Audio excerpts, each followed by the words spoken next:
ওবায়দুল, হ্যাঁ ভাই, আমরা এই যে এত কষ্ট করি এই দোকানটার ভিতরে, এই যে আমরা কষ্ট করি, মানুষকে এত সুন্দর সার্ভিস দেই, এত সুন্দরভাবে বিহেভ করি, তারপর কিছু কিছু মানুষ আছে যে আমাদেরকে নিয়ে বা তোমার নিয়ে, তারপরে সবুজে নিয়ে এই যে এত কিছু বলে, আসলে ওর চোখটা দেখলে বোঝা যায় যে দেখেন যে মানে ঘুম ঠিক মতো হয় না।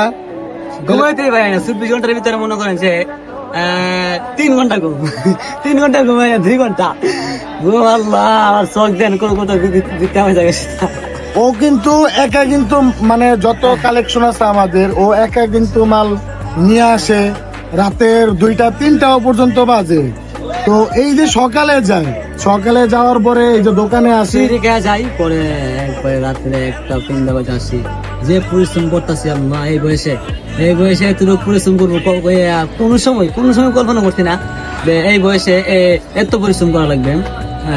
আপনাদের দোয়াই অনেক দূর আগাইছি।